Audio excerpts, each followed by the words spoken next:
Hello बच्चों, your जय गुरु channel पर आप सभी का स्वागत है। तो हम लोगों ने पिछली क्लास में फंडामेंटल प्रिंसिपल ऑफ काउंटिंग पढ़ा था, जिसमें हम लोगों ने दो प्रिंसिपल देखे थे, फंडामेंटल प्रिंसिपल ऑफ एडिशन और फंडामेंटल प्रिंसिपल ऑफ मल्टीप्लिकेशन। अब हम लोग उन फंडामेंटल प्रिंसिपल्स के क्वेश्चंस करेंगे जिनसे हम लोगों को इन दैट क्लैरिफिकेशन होगी कि हम लोगों से क्वेश्चन में डिमांड क्या किया जाता है regarding those two fundamental principles. ठीक है, तो चलिए इस क्वेश्चन नंबर 1 को देखते हैं, जिसमें हमें बोला गया है कि हमें एक 3 डिजिट नंबर बनाना है using these digits 1 2 3 4 5 without repetition. कहने का ये मतलब है कि 3 डिजिट नंबर बनाएंगे तो हमारे पास 3 जगहें होंगी, एक तो 100 प्लेस होगी, एक टेंस प्लेस होगी और एक यूनिट वंस प्लेस होगी। ठीक है, जिसको हम लोग यूनिट्स प्लेस भी बोलते हैं। ठीक है, तो इससे हम लोगों के पास हमारा कलेक्टिवली 3 डिजिट नंबर बनेगा।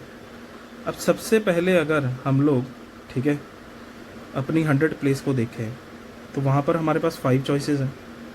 5 मतलब इन पांचों में से कोई भी आ सकता है। ठीक है, तो 5 चॉइसेस हैं। अब क्वेश्चन में हमें ये बोला गया है कि without repetition of these numbers. Without repetition का ये मतलब है कि जो नंबर एक बार यूज़ हो गया है उसको आपको दोबारा यूज़ नहीं करना है। तो सपोज़ कीजिए यहाँ पे 3 यूज़ हो गया 100 प्लेस पे, तो आप उसको दोबारा यूज़ नहीं कर सकते। तो पाँचों में से जब कोई एक यूज़ हो जाएगा तो हमारे पास 4 बचेंगे फिर 5 में से।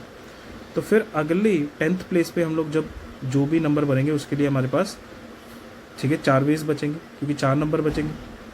फिर हम लोगों को आगे बढ़ना है यूनिट प्लेस के लिए। ठीक है, तो उसके लिए हमारे पास 3 चॉइसेस बचेंगे।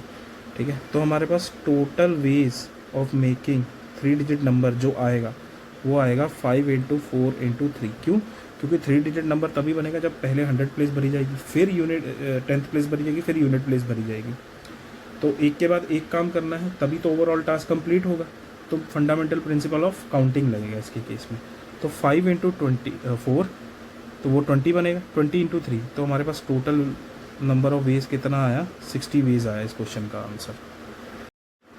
तो सेकंड क्वेश्चन देखते हैं। सेकंड क्वेश्चन में हमें क्या बोला गया है, 10 students compete in a swimming race. In how many ways can they occupy first 3 positions? तो स्विमिंग रेस हो रही है, उसमें एक तो फर्स्ट प्राइज़ आएगा, एक सेकंड प्राइज़ आएगा, थर्ड प्राइज़ आएगा। रेस होगी तो जीतेगा कोई ना कोई। अब 3 ही पोजीशन है तो 3 ही लोग जीतेंगे। अब हम लोग, उन्होंने बोला है कि कितने तरीक़ों से, ठीक है ना, ऑक्यूपाई हो सकती है फर्स्ट सेकंड और थर्ड प्लेस। तो फर्स्ट प्लेस के लिए हमारे पास, ठीक है, 10 लोग हैं। ठीक है, अब उनमें से कोई एक जीत गया तो उसने फर्स्ट प्लेस ऑक्यूपाई कर दी। फिर दूसरी के लिए हमारे पास 9 बचेंगे, फिर उनमें से 9 से भी एक जीत गया तो 8 बचे। तो तीसरी के लिए हमारे पास कितने बचेंगे, 8 बचेंगे। तो हमारे पास टोटल वेज कितने आ जाएंगे, 10 × 9 × 8।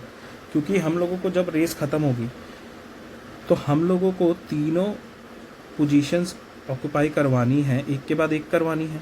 तो हमारे पास कितने वेज बनते हैं हम लोगों को सारे देखने पड़ेंगे।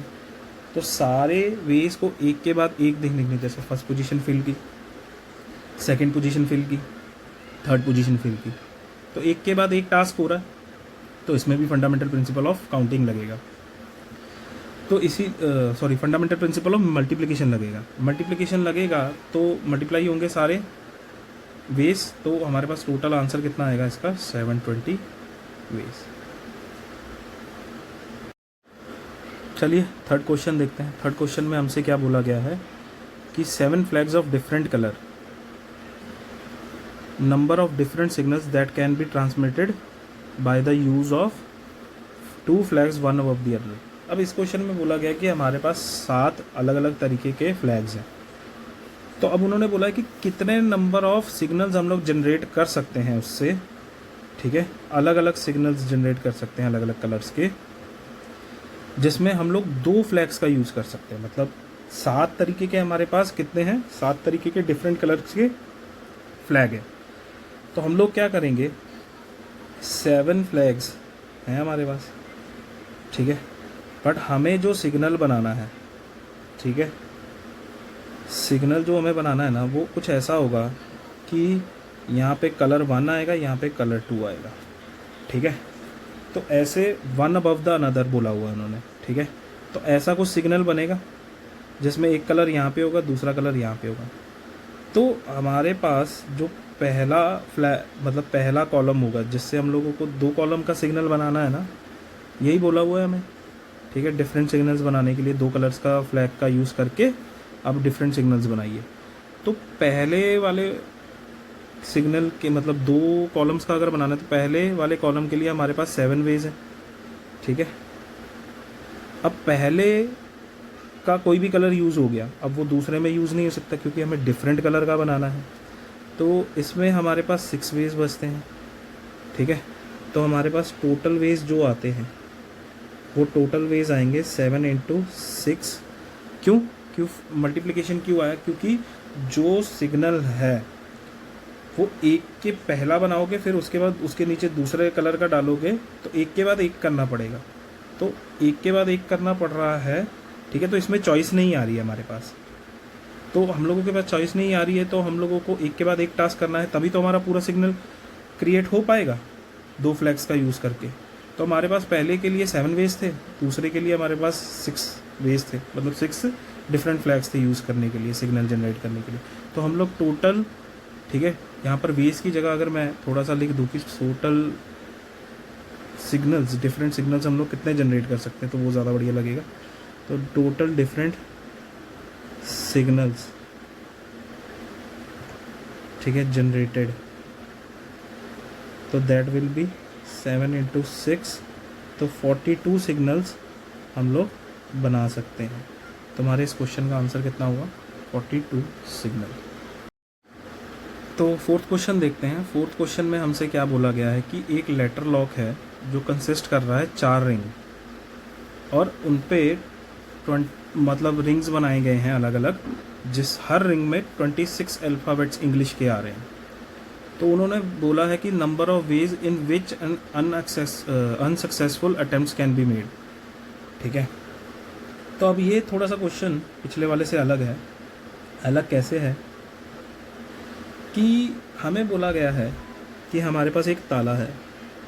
आप लोगों ने अगर सूटकेस देखा होगा ना, थोड़े पुराने टाइप के सूटकेस देखे होंगे, तो उन पर ना ऐसे, ठीक है, ऐसे रिंग्स बने होते हैं जिनको हम लोग ऐसे घुमाते हैं, ऊपर नीचे करते हैं।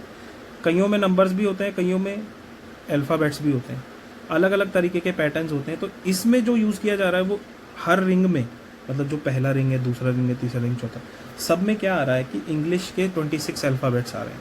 उनसे उन्होंने कोई कोड बनाया है जिस कोड से वो, ठीक है, खुलता है, ठीक है ना। अब उन्होंने बोला है कि कितने नंबर ऑफ अनसक्सेसफुल अटेम्प्ट्स हो सकते हैं, मतलब कहने का ये मतलब है कि कितने ऐसे तरीके हैं जिनसे वो नहीं खुल सकता, ठीक है। अगर आप देखें, ठीक है ना, तो इस क्वेश्चन में ना हमारे पास जो फर्स्ट प्लेस है, ठीक है, उसमें भी 26 अल्फ़ाबेट्स भरे जा सकते हैं, फिर इसमें भी 26 अल्फ़ाबेट्स भरे जा सकते हैं, फिर इसमें भी 26, फिर इसमें भी 26, क्योंकि चारों रिंग्स में क्या है हमारे पास, ठीक है, इंग्लिश अल्फ़ाबेट्स यूज़ हो रहे हैं, ठीक है। तो रेपिटेशन अलाउड है। कईयों के लिए ऐसा भी हो सकता है ना कि वो ए, ठीक है, चारों में ए का कोड लगाए, बी, तो वो वहाँ पर ABCD दोबारा आना अलाउड है, ठीक है। तो ये जो मैंने यहाँ पे 26 × 26 × 26 × 26 ये लिखा है, ये, ठीक है, मेरे पास 26 की पावर 4 बनेगा। तो ये मेरे पास बेसिकली क्या है? ये मेरे पास बेसिकली है टोटल नंबर ऑफ अटेम्प्ट्स, ठीक है। क्या है? Total number of attempts. इसमें सक्सेसफुल प्लस अनसक्सेसफुल दोनों आ रहे हैं, ठीक है। अब क्या है कि किसी का भी कोई भी मतलब वो रिंग होगा, जो भी होगा, जिस सूटकेस पे भी वो लगा होगा, अब उसका कोई स्पेसिफिक कोड होगा। अब इतने सारे अटेम्प्ट में से एक ऐसा भी तो होगा, ठीक है, जिससे वो खुल भी जाता होगा, ठीक है। तो अब हमें वो माइनस भी करना पड़ेगा। तो वो एक ही तरीका है, एक ही कोड होगा, ठीक है, एक ही अटेम्प्ट होगा। तो वो अगर हम इसमें से माइनस कर देंगे, ठीक है, तो ये हमारा क्या हो गया? सक्सेसफुल अटेम्प्ट, मतलब जो करेक्ट कोड वाला हो गया, ठीक है। तो अब 26 की power 4 -1 basically all the attempts successful और अनसक्सेसफुल दोनों मिला के, उनमें से मैंने वो एक केस जिसमें वो सही अटेम्प्ट दे रहा है, ठीक है, अगर मैंने वो माइनस कर दिया, मतलब मुझे सही कोड दे रहा है, वो वाला केस मैंने माइनस कर दिया इसमें से, तो मेरे को ना टोटल नंबर ऑफ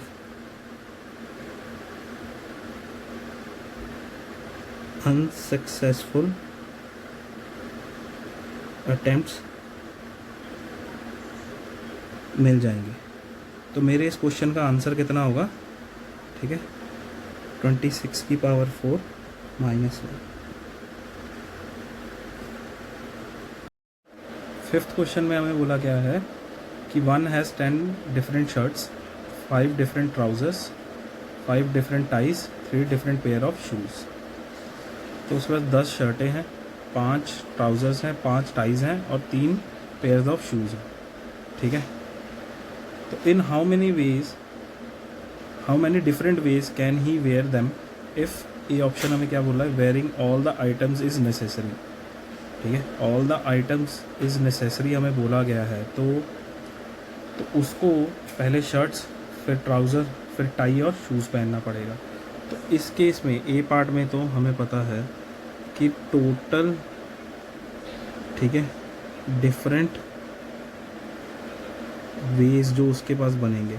अब all of the clothes are necessary, तो उसके पास, ठीक है, 10 शर्ट्स थी, फिर उसको 5 ट्राउज़र्स, ठीक है, फिर, ठीक है, उसके पास 5 टाई हैं और 3 पेयर ऑफ शूज़ हैं।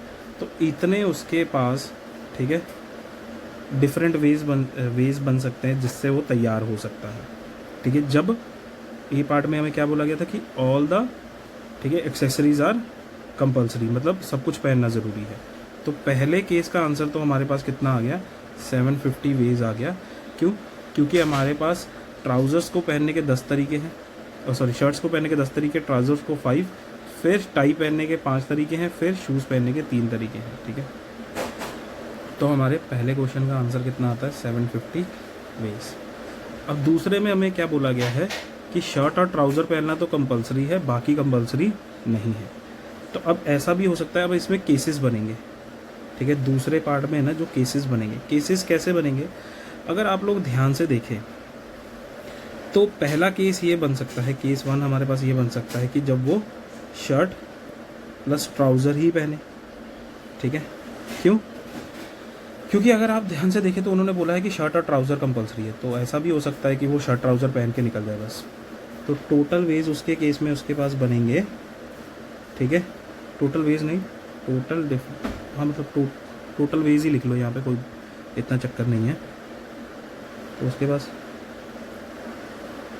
टोटल वेज जिनसे वो तैयार हो सकता है अगर वो शर्ट और ट्राउज़र ही पहने, तो वो 10 × 5 होगा, तो वो कितने होंगे, 50 वेज होंगे, ठीक है।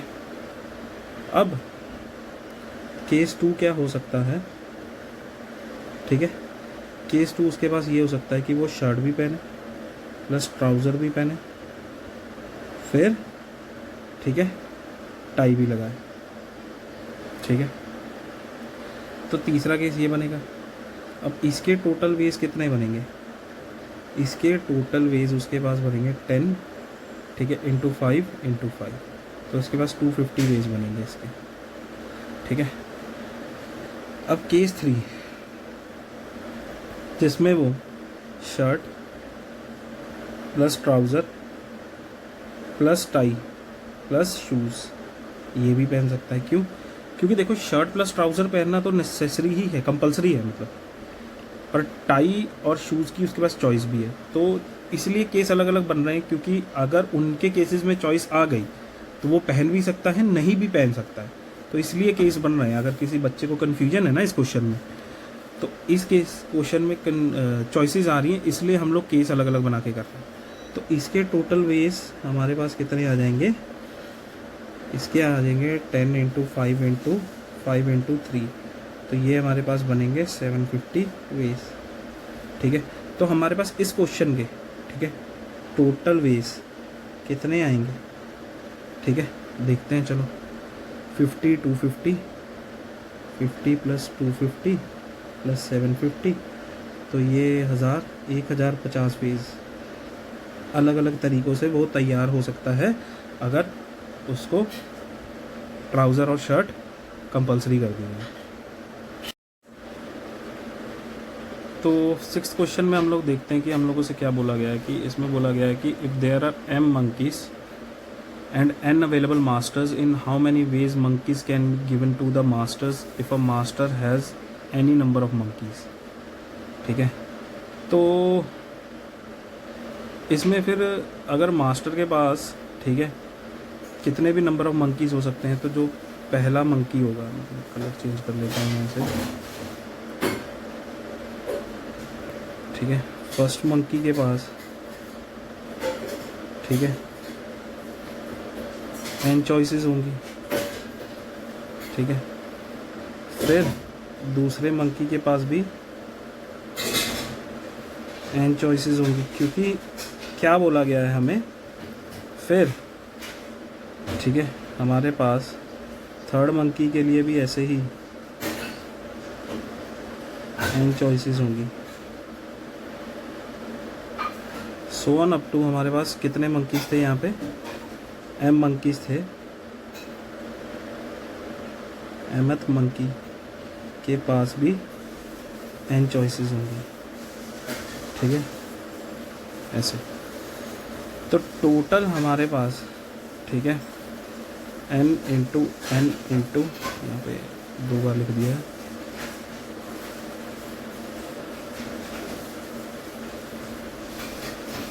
ये m टाइम्स जाएगा।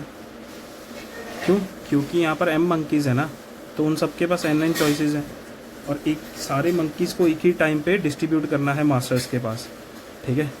तो हमारे पास यहाँ से n की पावर n बन जाएगा वेज, टोटल वेज आएगा, क्योंकि मंकीज़ के पास चॉइसेस है ना, वो पहले वाला किसी के पास भी जा सकता है तो उसके पास n चॉइसेस है, दूसरा वाला पहले वाले के पास भी जा सकता है जिसके पास पहले वाला गया है, और वो किसी और के पास भी जा सकता है तो उसके पास भी n चॉइसेस है। तो ऐसे हर मंकी के पास n चॉइसेस हैं और टोटल मंकी कितने हैं, m है, तो n into n m times multiply हुआ तो n की पावर m टोटल वेज बनते हैं, जिनसे हमारे पास हम लोग m मंकीज़ को, ठीक है, n मास्टर्स को दे सकते हैं। तो क्वेश्चन नंबर 7 में हमें बोला जा रहा है, to reach city D from city A one has to pass through any of the ways as shown in the figure. ये रहा फिगर साइड पे बना हुआ है जिसमें ए से बी से सी से D, A B C D हमें डिफरेंट सिटीज़ दी हुई हैं और ब्रैकेट में हमें बोला गया है movement allowed in forward direction only, मतलब आगे ही जा सकते हैं, पीछे मुड़ के वापस नहीं आ सकते। तो हमें बोला गया है कि हमें नंबर ऑफ़ वेज अलग अलग दिए हुए हैं, ए से बी जाने का, बी से सी, डी से सी से डी, ठीक है, फिर ए से डी का भी है, बी से डी का भी है, सी से डी का भी है, ऐसे अलग अलग वेज दिए हुए हैं। हमें बोला है कि पहले पार्ट में हमें बोला गया है कि नंबर ऑफ़ वेज बताओ कि हम लोग ए से सी तक जा सकें। अब ए से सी तक जाने के हमारे पास अलग अलग रास्ते हैं, उसमें से जो हमारे पास फर्स्ट चॉइस आती है, ठीक है, वो फर्स्ट चॉइस क्या आती है कि हम लोग ए से बी चले जाएं पहले, फिर बी से सी चले जाएं। तो उसके हमारे पास टोटल वेज कितने आते हैं हमें चेक करना पड़ेगा। तो उसके हमारे पास टोटल वेज आते हैं, तो ए से बी जाने के तो 2 तरीके हैं, फिर बी से सी जाने के हमारे पास 4 तरीके थे, 2 इंटू 4। क्यों? अभी ए से सी जाना है, ठीक है, तो टास्क हमारा पूरा क्या है, ए से सी जाने का, बट उसको हम लोगों ने ब्रेक कर दिया 2 टास्क में, ए से बी फिर बी से सी, तो हमारे पास 2 वर्क बन गए। अब ए से बी जाने के लिए हमारे पास 2 वेज हैं, फिर आया तो मल्टीप्लिकेशन होगा यहाँ पे, और फिर बी से सी जाएंगे, उसके लिए हमारे पास 4 वेज हैं। हमारे पास टोटल वेज कितने हुए, 8 वेज हुए। तो हमारे पास जो पहला ए से बी, बी से सी जाने का, उसके 8 वेज हुए। फिर हमारे पास, ठीक है, ए से सी जाने के भी, ए से डायरेक्ट सेकंड चॉइस ये भी है हमारे पास, ठीक है, कि हम लोग ए से सी चले जाएं, ठीक है, इसको ए से सी चले जाएं। तो उसके मेरे पास टोटल वेज कितने हैं, ठीक है, 2 वेज। अब क्या है ना कि मेरे पास चॉइस आ गई, क्या आ गई, चॉइस आ गई। यहाँ पे चॉइस आ गई, तो अब 2 चॉइसेस आ गई, या तो उस तरीके से या तो इस तरीके से। तो दोनों में से कोई भी एक चीज़ करेंगे तो हमारे पास हमारा टास्क कंप्लीट हो जाएगा। तो यहाँ पर टोटल वेज जिससे of going from city A to C, ठीक है, दैट विल बी 8 + 2 वेज, तो ये 10 वेज हो जाएगा। ठीक है, तो इस पहले क्वेश्चन का हमारा आंसर कितना आया है, 10 वेज। ठीक है, अब दूसरा देखते हैं। दूसरे क्वेश्चन में हमें क्या बोला गया है। दूसरे क्वेश्चन में हमें बोला गया है कि number of ways of going from city A to D via B, मतलब ए से डी तो जाना है बट हमें बी से होके जाना है।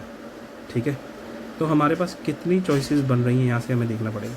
पहली चॉइस तो हमारे पास ये बन रही है कि हम लोग ए से बी फिर बी से डी चले जाएं। ठीक है, तो फर्स्ट चॉइस तो हमारे पास ये बन रही है, ठीक है, कि बी पार्ट है ना, कि ए से बी फिर बी से डी, तो उसके टोटल वेज मेरे पास कितने बनेंगे, 2 इंटू फिर बी से ए से बी, क्योंकि 2 वेज हैं, फिर बी से डी मेरे पास जाने के भी 2 वेज हैं, तो मेरे पास टोटल 4 वेज हुए। ठीक है, अब मेरे पास, ठीक है, अब मेरे पास सेकंड चॉइस क्या है कि मैं ए से बी फिर बी से सी फिर सी से डी चला जाऊँ, तो मेरे पास सेकंड चॉइस ये आती है कि मैं, ठीक है, ए से बी से सी और सी से डी चला जाऊँ।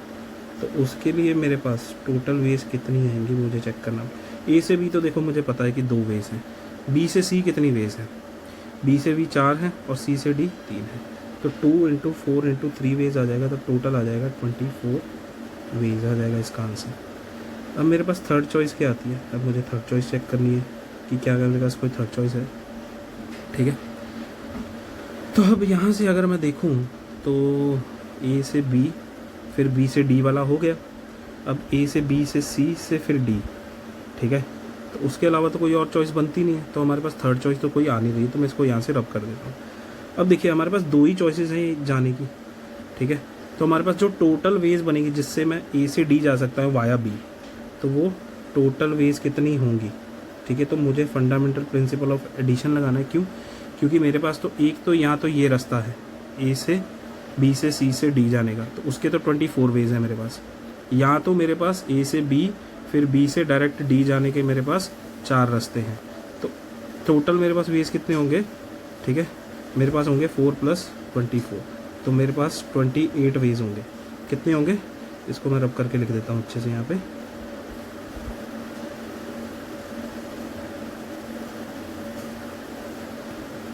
तो 4 + 24 = 28 वेज। तो मेरा इस क्वेश्चन का आंसर कितना आया है, ठीक है, 28 वेज। तो मेरे सेकंड ऑप्शन का आंसर कितना आया है, 28 वेज। ठीक है, अब मुझे क्या बोला गया है, find number of ways of going from city A to D. ठीक है, ए से डी बोला गया है जाने के लिए, टोटल वेज कितने होंगे। ठीक है, तो पहले तो सबसे सिंपल वाली चॉइस देख लेते हैं सी पार्ट में, वो कौन सी होगी, जिसमें फर्स्ट चॉइस मेरे पास ये तो है मेरा सी पार्ट, तो उसमें फर्स्ट चॉइस मेरे पास क्या होगी कि जिसमें मैं ए से बी, बी से सी, सी से डी जाऊँ, तो इसके टोटल वेज तो मेरे पास मैंने ऊपर ही निकाले थे, वो 24 वेज थे, क्योंकि ए से बी जाने के 2 तरीके, बी से सी जाने के 4, फिर सी से डी जाने के 3 थे, तो उन तीनों को मल्टीप्लाई करके मेरे पास 24 वेज आ रहा था। तो मेरे पास इसका तो पहली चॉइस का तो आंसर आ गया। ठीक है, सेकंड चॉइस देखते हैं। ठीक है, उसके कितने टोटल वेज थे। ठीक है, अब मेरे पास सेकंड चॉइस में ए से डी जाने का भी डायरेक्ट रास्ता है, तो उसका मेरे पास 1 ही वे आ रहा है। ठीक है, अब मेरे पास एक थर्ड चॉइस भी है। ठीक है, वो क्या है कि मैं ए से बी जाऊँ, बी से फिर डी चला जाऊँ। ठीक है, तो उस केस में मेरे पास टोटल वेज कितने बन रहे हैं। ठीक है, तो ए से बी 2 फिर बी से डी भी 2। ठीक है, तो यहाँ से मेरे पास, ठीक है, टोटल वेज बन रहे हैं 2 इंटू 2 वेज, तो टोटल 4 वेज बन रहे हैं। ठीक है, अब एक फोर्थ चॉइस भी आ रही है। फोर्थ चॉइस क्या है मेरे पास, फोर्थ चॉइस के टोटल वेज देखते हैं कितने हैं। वो क्या है मेरे पास कि मैं ए से सी चला जाऊँ, फिर सी से डी चला जाऊँ, ठीक है। तो उस केस में मेरे पास, ठीक है, मेरे पास ए से सी जाने के 2 तरीके हैं, फिर सी से डी जाने के मेरे पास 3 तरीके हैं। तो यहाँ से मेरे पास टोटल वेज जो बनेंगे वो 2 इंटू 3 बनेंगे, टोटल बनेंगे 6 वेज, ठीक है। अब देखिए मेरे पास 4 चॉइसेस हैं, 4 चॉइसेस से मैं ए से डी जा सकता हूँ। तो इन 4 चॉइसेस से टोटल मेरे पास कितने नंबर ऑफ वेज बनेंगे? टोटल वेज बनेंगे, total number of ways of going from city A to D, वो होंगे मेरे पास। यहाँ से अगर देखा जाए तो पहले वाले का आंसर कितना, फर्स्ट चॉइस के 24, दूसरे का 1, फिर 4, फिर 6। तो 24 + 1 + 4 + 6, तो ये मेरे पास 35 वेज टोटल आएंगी जिनसे मैं, ठीक है, ये मेरे किस क्वेश्चन का आंसर होगा, जिनसे मैं ए से डी जा सकता हूँ। तो इस क्वेश्चन में हमसे बोला गया है कि एक सिनेमा हॉल है जिसके 5 दरवाजे हैं, D1, D2, D3, D4, D5। फिर हमें बोला गया है number of ways in which he can enter and leave the cinema hall by a different hall. तो अब पहले पार्ट का जो, ठीक है, आंसर है, अगर आप ध्यान से देखें तो नंबर ऑफ वेज उसके केस में क्या होगा, ठीक है। उसने बोला है कि वो एंटर करेगा किसी भी 5 दरवाज़ों में से और किसी अलग दरवाजे में से लीव करेगा। तो उसके पास एंटर होने के तो 5 वेज हैं, फिर अब उसको सिनेमा हॉल छोड़ना भी है, ठीक है। तो फिर उसके पास जिस दरवाजे से आया उससे वो वापस नहीं जा सकता। सपोज करो वो D5 से अंदर गया तो वो D5 से बाहर वापस नहीं आ सकता। तो उसके पास 4 चॉइसेस बचती हैं। तो उसके पास टोटल नंबर ऑफ वेज कितने हैं कि वो एक दरवाजे से एंटर हो और एक अलग से बाहर वापस जाए। तो पहले का उसका आंसर कितना आ गया, 20 वेज, ठीक है। अब दूसरे में क्या बोला है, ही can enter and leave by any door. तो इस केस में नंबर ऑफ वेज जो होंगे, ठीक है, वो होंगे, उसने बोला है कि वो किसी भी दरवाजे से अंदर आ सकता है और किसी भी दरवाजे से बाहर। तो इसका मतलब है जैसा पिछले में था उससे उल्टा होगा कि अगर उसके पास जाने के लिए, अंदर जाने के लिए 5 वेज हैं तो बाहर वापस आने के लिए भी 5 ही वेज होंगे। क्यों?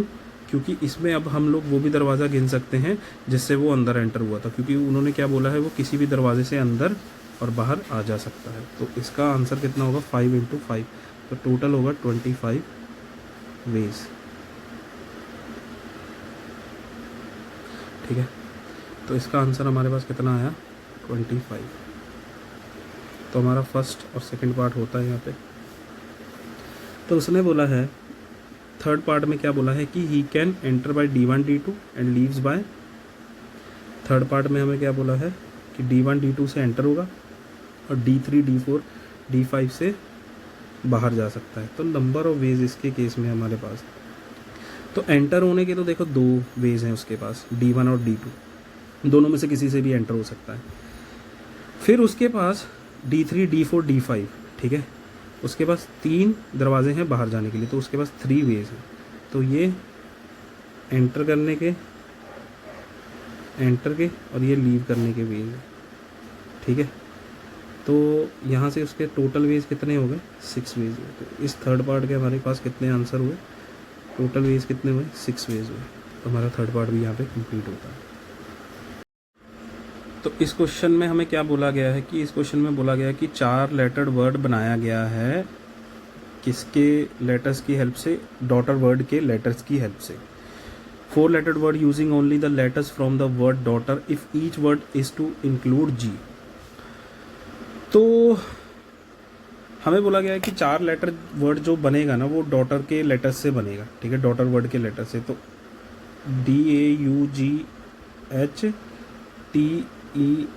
ये बनेगा। अब 4 लेटर्ड वर्ड कुछ ऐसा दिखेगा, ठीक है, 4 प्लेसेस। अब क्या है ना, उन्होंने बोला है कि जी इंक्लूडेड है, जी हमेशा इंक्लूडेड है, ठीक है, ऑलवेज इंक्लूडेड है। कोई भी 4 लेटर वर्ड बनाओ उसमें ये भाई साहब हमेशा इंक्लूडेड है, तो इसको इंक्लूड कर लो कहीं भी 4 जगहों पे। तो जी के पास कितने ऑप्शंस हैं इन 4 लेटर वर्ड्स में बैठने के? या तो वो यहाँ बैठ सकता है, यहाँ बैठ सकता है, या तो यहाँ, या तो यहाँ, ये 4 जगहों पे। तो सपोज करो वो यहाँ पे बैठ गया, बट उसके पास चॉइसेस कितनी थी? 4 वेज थी, तो उसके पास कितनी आई? 4 वेज आई। अब कितने लेटर्स बचे हैं? ठीक है, 7 लेटर्स बचे हैं। हमें 4 लेटर वर्ड बनाना है जिसमें जी पहले ही आके इंक्लूड हो गया। तो अब इस जगह को हम लोग कितने वेज से भर सकते हैं? 7 वेज से भर सकते हैं 4 लेटर वर्ड बनाने के लिए। फिर इसको 6 से, ठीक है, फिर यहाँ पे 4 वेज तो यूज़ हो ही गया जी के लिए, और फिर यहाँ पे 5 आएगा, ठीक है, क्योंकि 6 वेज यूज़ करने के बाद हमारे पास 5 लेटर्स बचेंगे, और फिर वो लास्ट प्लेस के लिए यूज़ हो जाएंगे फिल करने के लिए। तो हमारे पास जो टोटल वेज आया है यहाँ से, ठीक है, वो कितना है? 7 × 6 × 4 × 5। तो ये हमारे पास 840 वेज बनेगा, जो इस क्वेश्चन का आंसर होगा, ठीक है। तो ये तो मेथड 1 हो गया, ठीक है। इसको एक और तरीके से करके दिखाता हूँ आपको, ठीक है। ठीक है, मेथड 2 हमें क्या बताता है? मेथड 2 क्या करो, हमें total number of 4 letter words including G बनाने हैं, ठीक है।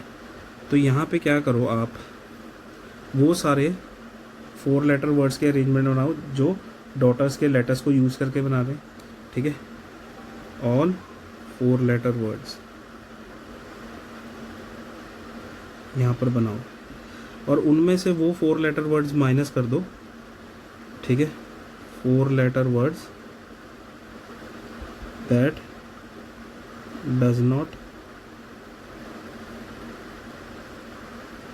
इंक्लूड जी।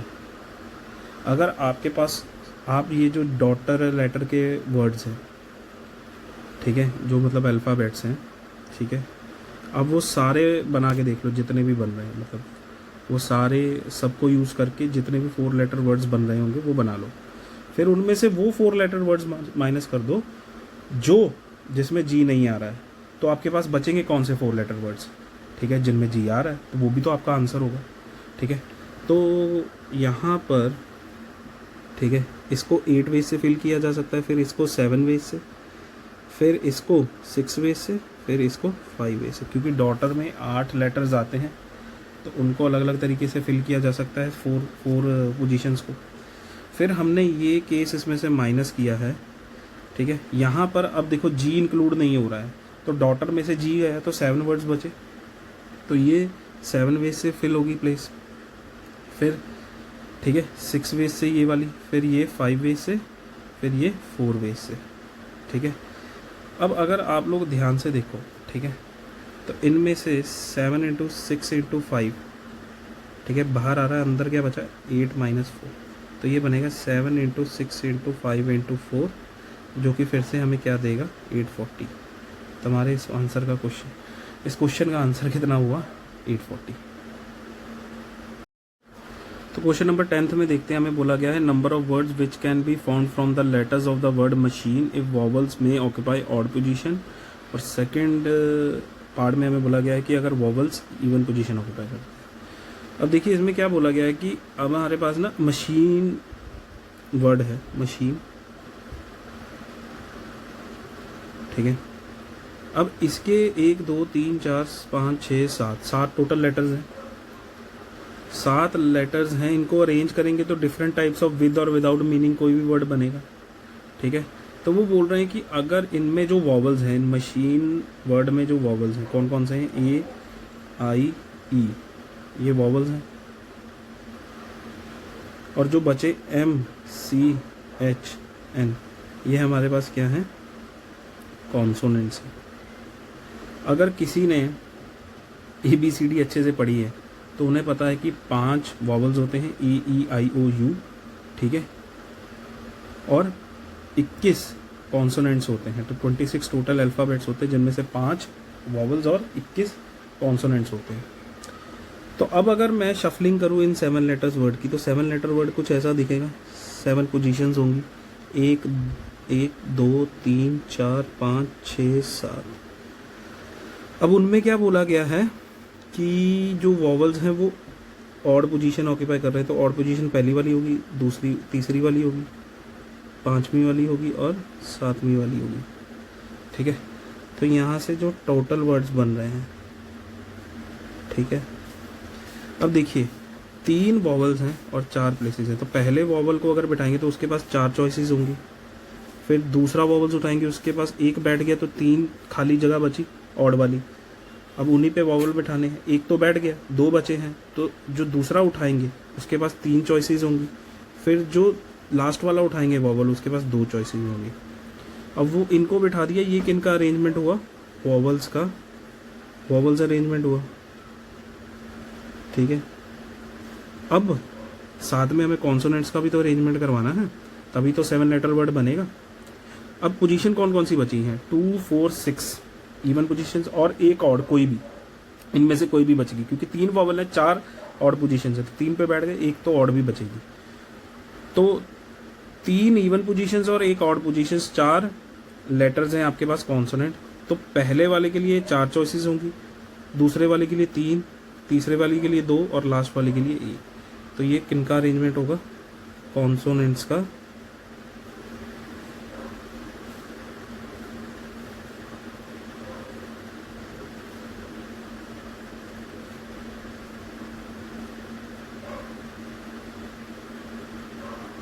Consonants arrangement. अब अगर आप ध्यान से देखें तो ये 4 इंटू 3 12 24 इंटू 24, तो ये 576 वेज बन रहे हैं। तो अगर हमारे पास पहले पार्ट का, अगर वॉवल्स ऑड पोजीशन ऑक्यूपाई कर रहे हैं, तो हमारे पास टोटल वर्ड्स जो बन रहे हैं वो कितने बन रहे हैं, टोटल वेज नहीं वर्ड्स आएगा यहाँ पे। ठीक है, वो टोटल 570, ठीक है, अलग अलग तरीके के वर्ड्स बन रहे हैं, 576 वर्ड्स बन रहे हैं। ये हमारा क्या होगा, आंसर होगा फर्स्ट पार्ट का। अब हमें सेकंड पार्ट में क्या बोला गया है कि 1 2 3 4 5 6 7, 1 2 3 4 5 6 7, ये जो 7 पोजीशंस हैं, ठीक है, इनमें से जो वॉवल्स हैं ना वो इवन पोजीशन को ऑक्यूपाई करते हैं। किनको कर रहे हैं ऑक्यूपाई, इवन पोजीशन को।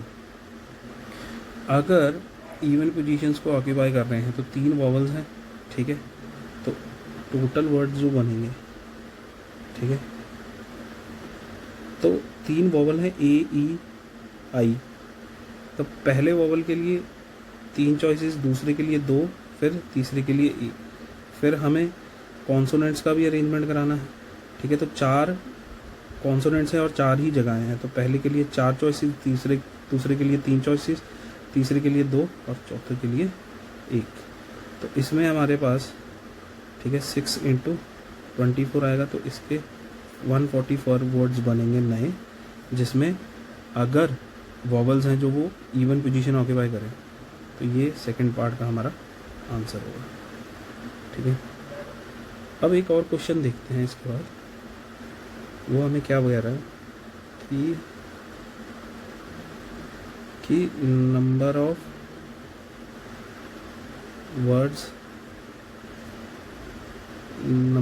वर्ड्स ऑफ,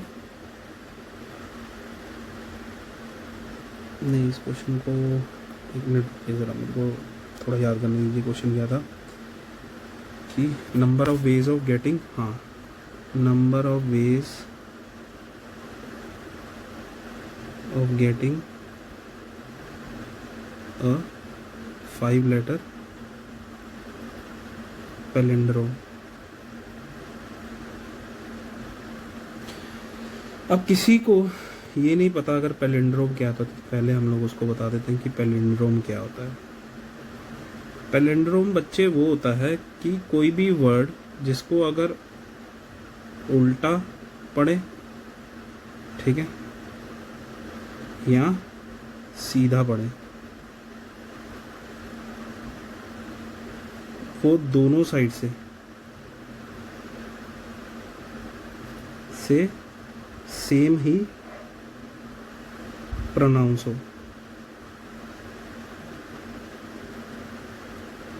ठीक है, कहने का ये मतलब है कि पैलिंड्रोम वर्ड्स वो होते हैं, चाहे आप उनको सीधा पढ़ो, मतलब इधर लेफ़्ट से राइट में पढ़ो या राइट से लेफ़्ट में पढ़ो, ठीक है। जैसे अगर मैं नयन नाम लिखता हूँ यहाँ पे, ठीक है, अब आप इसको इधर से पढ़िए लेफ़्ट से राइट में, और फिर राइट से लेफ़्ट में पढ़िए, तो दोनों तरफ से पढ़ने पे नयन ही मिल रहा है आपको, ठीक है।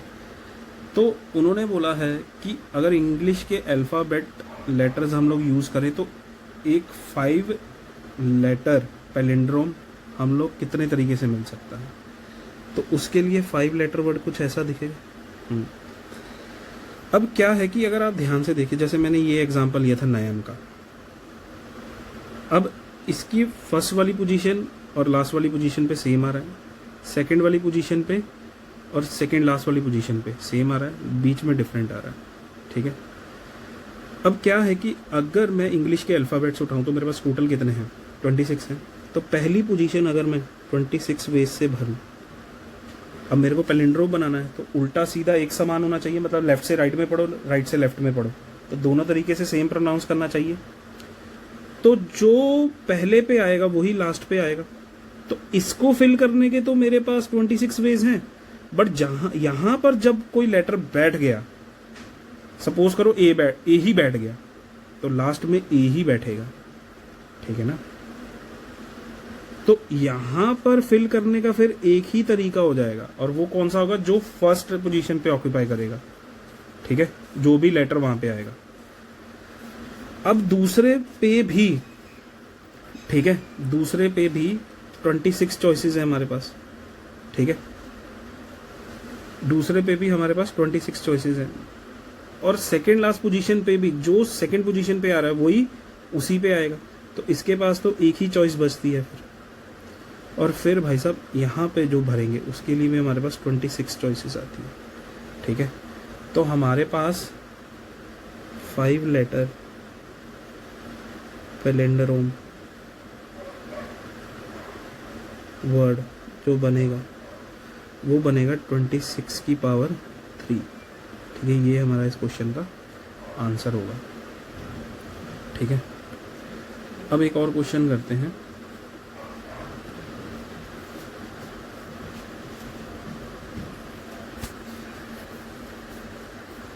यहाँ पे क्वेश्चन में बोला जा रहा है the following given words are arranged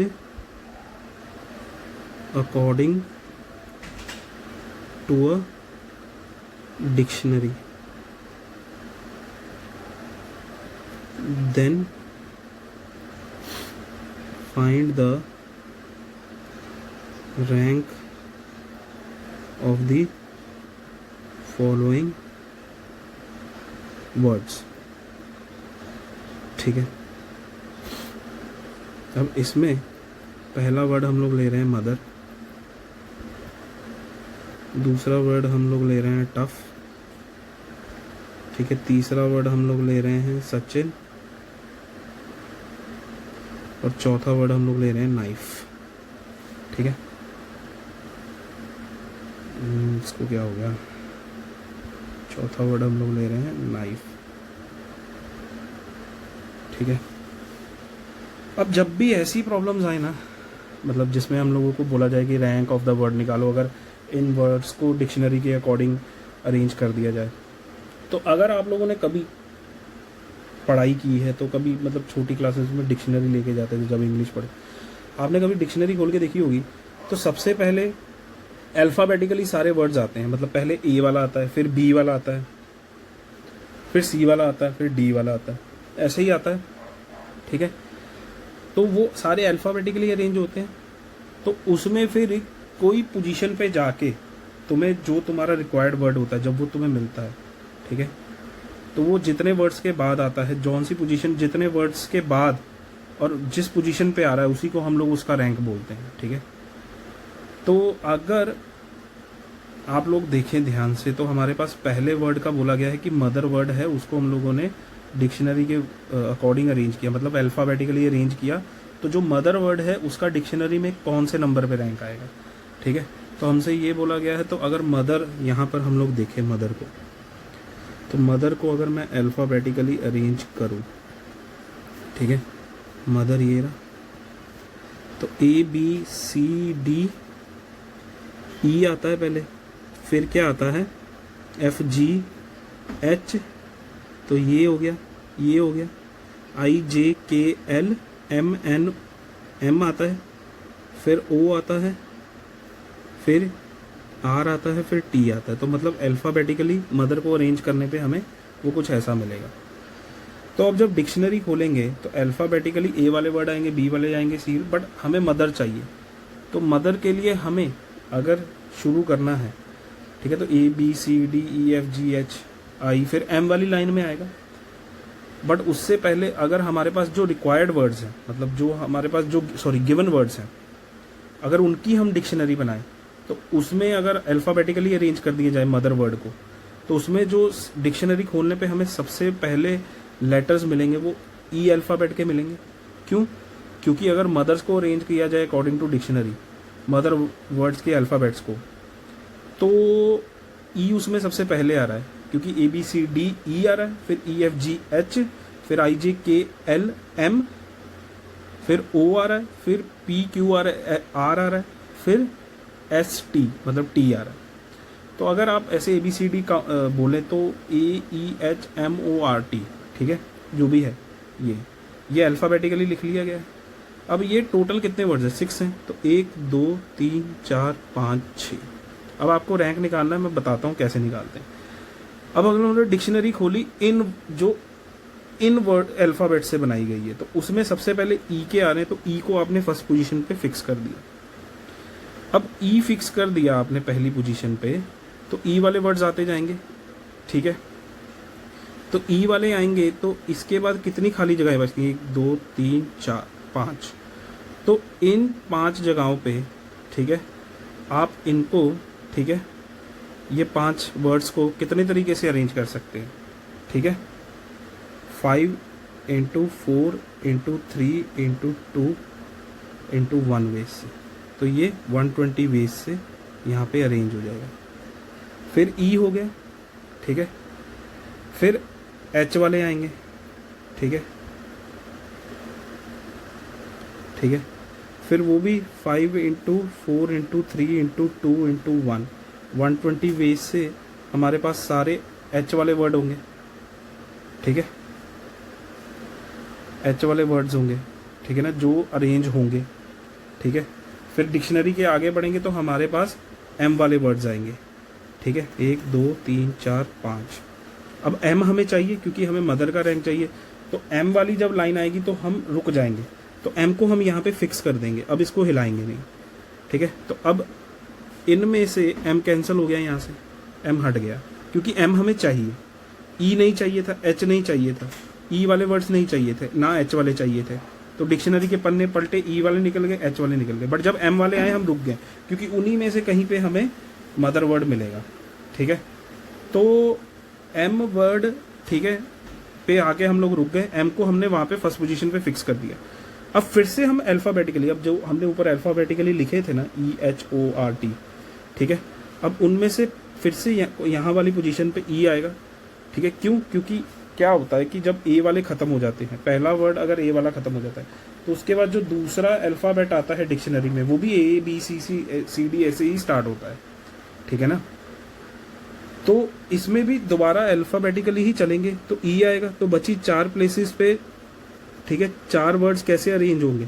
4 × 3 × 2 × 1, तो ये 24 वेज से अरेंज होंगे, ठीक है। अब ठीक है, यहाँ पे एम फिर से आएगा क्योंकि एम तो चाहिए, फिर एच आएगा सेकंड पोजीशन पे, 1 2 3 4, तो ये भी 24 वेज से फिल होगी ये 4 जगहें, क्योंकि एच बैठ गया, एच वाले एम एच वाले वर्ड आएंगे, फिर उनके साथ 4 प्लेसेस बचेंगे, तो उन पे 4 अरेंजमेंट्स होंगे, ठीक है। 4 अरेंजमेंट्स होंगे तो वो डिफरेंट टाइप के वर्ड्स बनाएंगे, बट उसमें मदर नहीं होगा, ठीक है। तो वो भी 24 वर्ड्स होंगे, ठीक है, ठीक है। तो यहाँ पर ना हर जगह अपना वर्ड्स लिख लो, ठीक है, तो वो अच्छा रहेगा भी इसकी जगह।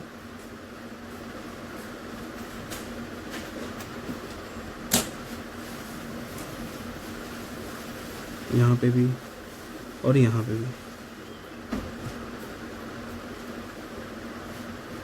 अब देखिए एच के बाद क्या आ रहा है, एम, फिर ओ आ रहा है। अब ओ चाहिए क्योंकि मदर में ओ आता है सेकंड पोजीशन पे, तो इसको हम लोगों ने फिक्स कर दिया, ठीक है। तो ओ को यहाँ से हम लोग हटा देते हैं, ठीक है। अब फिर से हम लोग अल्फ़ाबेटिकली स्टार्ट हो गए दोबारा से।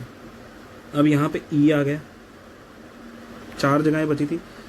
तो देखो पहली एम ओ तो फिक्स हो गई क्योंकि एम ओ वाले वर्ड चाहिए, क्योंकि एम ओ वाले में से ही आगे कहीं पे मदर मिलेगा। अब यहाँ पर देखिए ध्यान से, दोबारा से अल्फ़ाबेटिकली स्टार्ट होगा फिर से तीसरी, चौथी, 5वीं पोजीशन पे, ठीक है। तो पहले ई आएगा। अब ई फिक्स किया तो 3 जगह बची, उनको अरेंज करने के हमारे पास कितने वेज हैं, ठीक है। 3 इंटू 2 इंटू 1 वेज है, तो टोटल 6 वर्ड्स मिलेंगे यहाँ से, ठीक है। एम ओ ई और उसके बाद जो 3 लेटर्स बचते हैं उनको अरेंज करके, फिर एम ओ एच आएगा, फिर 3, तो ये 6 वर्ड्स देगा। कैसे? क्योंकि यहाँ पर 3 इंटू 2 इंटू 1 ये आएगा, ठीक है। अब एच फिक्स करके उसके बाद भी 6 वर्ड्स मिल रहे हैं, बट हमें नहीं चाहिए, हमें मदर चाहिए। तो एच के बाद हमारे पास आर आ रहा है, ठीक है। तो एम ओ आर, फिर 3, तो यहाँ से 6 वर्ड्स मिल रहे हैं हमें। अब क्या है, आर के बाद हमारे पास आ रहा है टी। अब टी हमें चाहिए क्योंकि मदर में एम ओ टी आता है, तो टी आएगा। टी फिक्स कर दिया, 3 पोजीशन बची। अब उस पर पहला वर्ड कौन सा आएगा, ई का आएगा फिर से अल्फ़ाबेटिकली। तो ई आया जब, तो हमारे पास कौन सा बचा, ठीक है, 2 वर्ड्स बचे। अब 2 का कैसे हो सकता है, 2 इंटू 1 तरीके से अरेंजमेंट होता है, तो 2 वर्ड्स यहाँ से ये भी मिलेंगे, ठीक है। फिर एम ओ टी फिर से, फिर क्या आया हमारे पास, ई के बाद एच आएगा, एच चाहिए। अब एच फिक्स कर दिया, 2 पोजीशंस बची। उसके बाद हमारे पास फिर से अल्फ़ाबेटिकली ई आएगा, ठीक है। टी और एच तो मैंने यहाँ से कैंसिल नहीं किया, टी और एच हटा दिया। अब ई आर बचे। अब ई आर, अब पहले अल्फ़ाबेटिकली ई ही आएगा, वो भी चाहिए हमें, ठीक है। और फिर हमारे पास बचा कौन सा, आर आएगा, ठीक है। तो ये हमारे पास मदर मिल गया वर्ड। तो मतलब इतने वर्ड्स की शफलिंग के बाद डिक्शनरी में, मतलब तो हमें फिर मिलेगा। तो अब इन सब वर्ड्स को ऐड कर दो। ये 124 यहाँ पे, ये इसको प्लस, इसको प्लस, इसको प्लस, इसको भी प्लस, इसको भी प्लस, ठीक है। इसको भी प्लस किया, इसको भी प्लस किया, ठीक है। तो हमारे पास टोटल जितने वर्ड्स बनेंगे उनके बाद ये वर्ड आ रहा है, तो उतना ही रैंक होगा इस वर्ड का। तो हमारे पास ये टोटल ऐड होके कितना बन रहा है, 120 2 बार आ रहा है, 24 भी 2 बार आ रहा है, ठीक है। 120 plus 120 plus 24 plus 24 plus 24 plus 6 फिर आ रहा है +2। तो हमारे पास रैंक ऑफ मदर कितना आया, ठीक है, 240 और 76 कितना मिला मिलके, ठीक है। ये बनेगा नहीं, 76 नहीं बना, 120 तो 240 बना, और ये बना भाई साहब 72। अब 72 में से 60 उसमें ऐड किए, 300, 312, 318, 324 और 326, ठीक है। ये टोटल 326, तो 370th रैंक ऑफ मदर कितना आ रहा है, 327, ठीक है। क्योंकि 326 वर्ड्स के बाद, ठीक है, आपके पास 326 वर्ड्स के बाद मदर आ रहा है, तो उसका रैंक कितना हुआ, उसकी पोजीशन कौन सी हुई, 327 की हुई, ठीक है।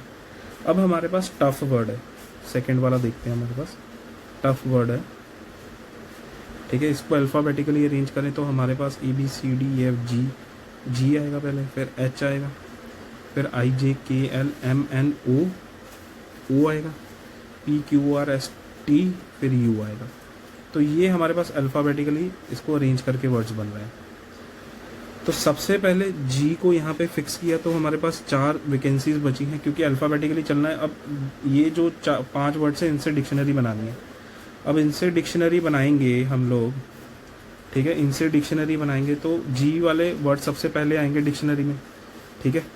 तो वो अगर आएंगे तो हमारे पास जी पहली पोजीशन पे फिक्स हो गया, क्योंकि 5 ही लेटर्स का वर्ड है। तो बाकी 4 पोजीशन बची, उन पे 4 इंटू 3 इंटू 2 इंटू 1 वेज से, मतलब 24 वर्ड्स के अरेंजमेंट्स, 24 मतलब 4 लेटर्स के अरेंजमेंट से हमें 24 वर्ड्स मिलेंगे, ये कहने का मतलब है यहाँ पे, ठीक है।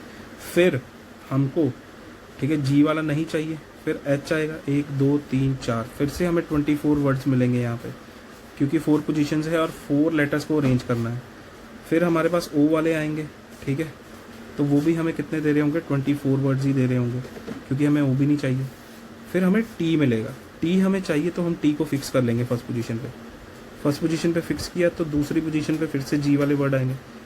अब जी वाले वर्ड आएंगे तो उसके बाद 3 पोजीशंस बचती हैं, 3 पोजीशंस पे 3 वर्ड का अरेंजमेंट हमें, ठीक है, 6 वर्ड्स देगा हमें, ठीक है, क्योंकि 3 × 2 × 1, पहले वर्ड के पास 3 चॉइसेस हैं बैठने की यहाँ पे, फिर दूसरे के पास 2 हैं, तीसरे के पास 1 है। तो अब जी वाला भी बैठ गया। फिर अब एच वाला आएगा, वो भी हमें 6 वर्ड्स देगा, ठीक है। अब उसके बाद एच वाले के बाद ओ आएगा, ओ हमें चाहिए, ठीक है, तो ओ को हम यहाँ से हटा रहे हैं, ठीक है। ओ को हटाने के बाद टी ओ फिक्स हो गया। अब फिर से जी वाले आएंगे, ठीक है, तो फिर 2 जगह बची हैं, तो यहाँ पे 2 वर्ड्स हैं, 2 जगहें हैं, उनको अरेंज करने के 2 तरीके हैं। तो 2 वर्ड्स यहाँ से भी मिलेंगे, टी ओ जी के बाद जो शफलिंग करके हमें मिलेंगे। उसके बाद हमारे पास, ठीक है, फिर से जी के बाद एच आ रहा है, टी ओ एच, तो वो भी 2 वर्ड्स देगा हमें, ठीक है। फिर टी ओ एच हो गया। उसके बाद हमारे पास आएगा यू, ठीक है, यू भी हमें चाहिए, हमने उसको फिक्स कर दिया। फिर हमारे पास फिर जी आ रहा है अल्फ़ाबेटिकली, फिर हमारे पास एच आ रहा है। तो हमें यही वर्ड चाहिए था टफ, तो यही हमारा फाइनल वर्ड है, ठीक है। तो उससे पहले कितने वर्ड्स आ रहे थे हमारे पास, हम लोग गिन लेते हैं, ठीक है। 24 24 24 3 बार आया, 72 72 में 6 12 ऐड किए तो 84, ठीक है, 84 और 4 ऐड हुए तो 88। तो रैंक ऑफ टफ कितना हो गया हमारे पास, 89। तो 89th पोजीशन पे जब हम इन 5 लेटर्स की डिक्शनरी बनाएंगे तो 89th पोजीशन पे हमें टफ वर्ड मिलेगा। अब तीसरा मेरे पास कौन सा, ठीक है, यहाँ पे सचिन था, इसको करते हैं, ठीक है, सचिन वर्ड है। सचिन वर्ड को अगर मैं अल्फ़ाबेटिकली अरेंज करूँ तो ए सबसे पहले आएगा, ए हो गया, फिर बी सी, सी आएगा, फिर A B C D E F G H I आएगा, फिर जे के एल एम एन एन आएगा, फिर 1 minute A B C, 1 minute, यहाँ पे ए बी सी डी गलत होगी भाई, 1 मिनट,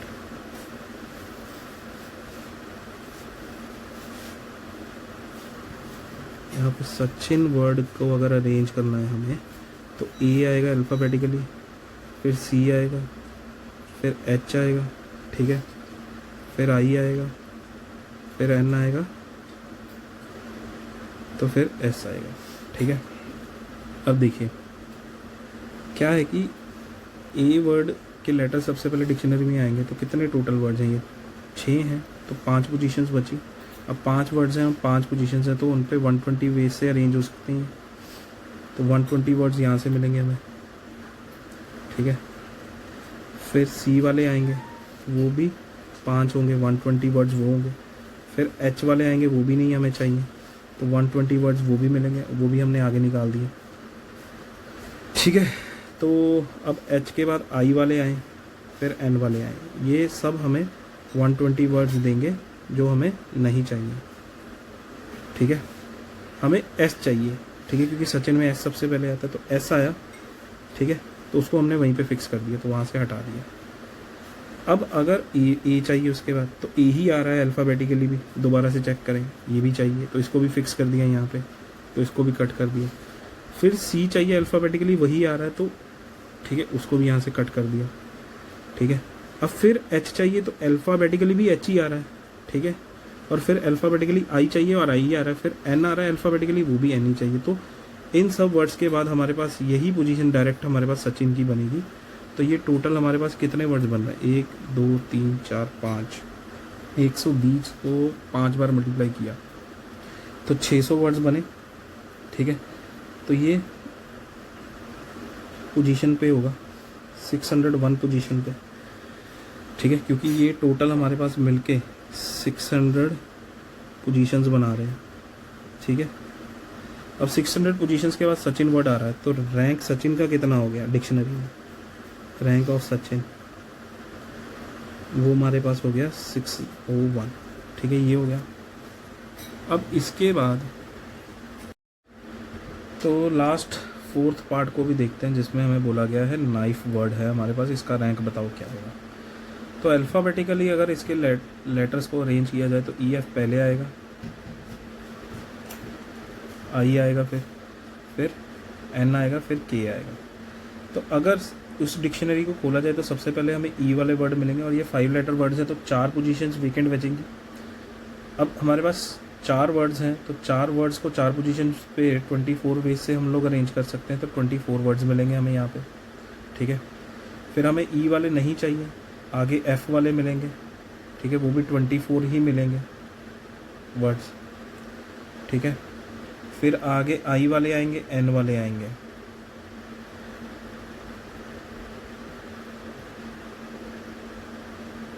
ठीक है, ठीक है, तो फिर आएंगे के वाले, तो के चाहिए हमें। ठीक है, ठीक है, तो फिर के बाद अल्फ़ाबेटिकली तो ई आएगा। फिर ई फिक्स किया तो 3 पोजीशंस बची, 3 पोजीशन पे 3 वर्ड्स को 3 इंटू 2 इंटू 1 मतलब 6 वेज से, तो मतलब 6 वर्ड्स मिलेंगे हमें यहाँ पे अरेंज करने पे। ठीक है, अब आई वाला आएगा, फिर से 6 वर्ड्स आएंगे। ठीक है, फिर एन वाला आएगा। अब एन चाहिए तो एन को फिक्स कर लेते हैं, तो एन को यहाँ से काट देते हैं। ठीक है, फिर से ई वाला आएगा। ठीक है, तो 2 जगह बची और 2 वर्ड्स हैं, तो वो 2 वेज से अरेंज होंगे, तो 2 वर्ड्स हमें यहाँ से भी मिलेंगे। ठीक है, के ई एन है, के एन, फिर ई आ गया, फिर एफ आ गया। ठीक है, तो 2 वर्ड्स यहाँ से आ गए।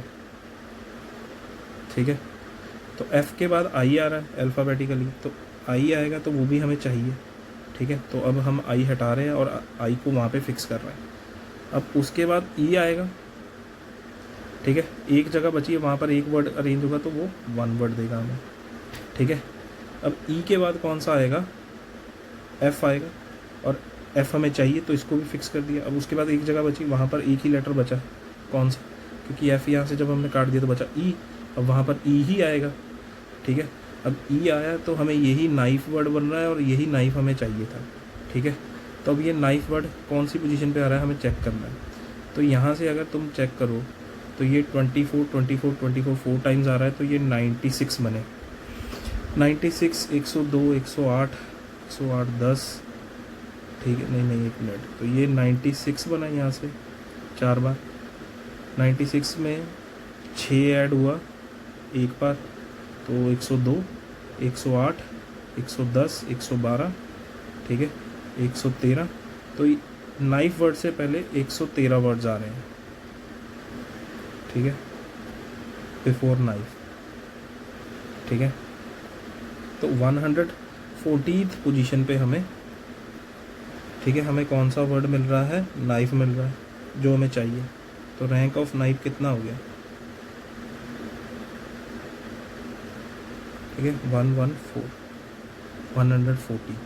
तो हमारे इस नाइफ वर्ड का रैंक कितना हुआ, 114। तो यहाँ पर हमारा ये सेशन ख़त्म होता है। तो अगले सेशन में हम लोग मिलते हैं, जिसमें हम लोग आगे के टॉपिक्स पढ़ेंगे। Thank you so much.